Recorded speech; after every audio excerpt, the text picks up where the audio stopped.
मेरे चैनल पर आप लोग का स्वागत है। बेटा का विवाह गीत अच्छा लगे तो लाइक, शेयर और सब्सक्राइब कीजिएगा, कमेंट भी करके बताइएगा।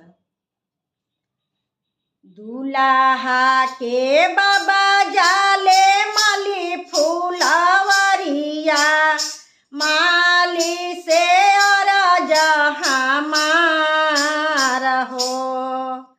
दूल्हा के बाबा जाले माली फूलवरिया, माली से और जहाँ मार हो। माली से और जहाँ मार हो। अच्छे अच्छे मौरी तू गड़ी हाय मलिया, नाती के होखेला बिया है। अच्छे अच्छे मौरी तू गड़ी हाय मलिया, नाती के होखेला बिया है। फूलावा के मौरी बाबू सिरावा पहिनी है, गमकत जइहे बरियात है। फूलावा के मौरी बाबू सिरावा पहिनी है, गमकत जइहे बरियात है। दूल्हा के पापा जाले माली फूलवरिया, माली से और जहाँ मार है।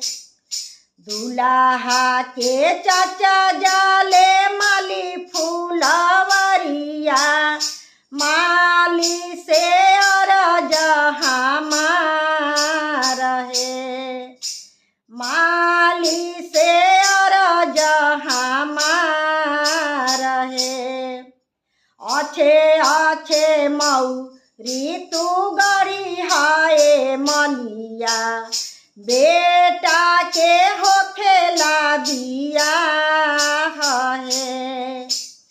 अच्छे अच्छे मौरी तू गड़ी हाय मलिया, बेटा के होखेला बिया है।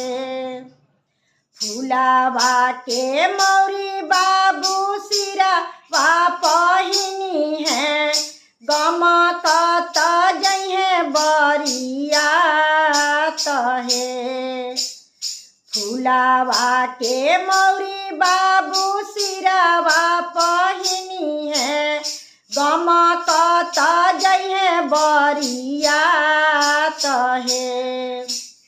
दूल्हा के भैया जाले माली फूलवरिया, माली से और जहाँ मार है। माली से और जहाँ मार है।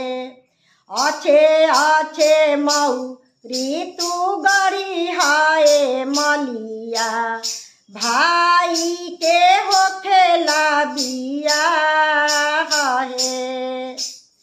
अच्छे अच्छे मौरी तू गड़ी हाय मलिया, भाई के होखेला बिया है। फूलावा के मौरी बाबू सिरावा पहिनी है, गमकत जइहे बरियात है। फूलावा के मौरी बाबू सिरावा पहिनी है, गमकत जइहे बरियात है। गमकत जइहे बरियात है।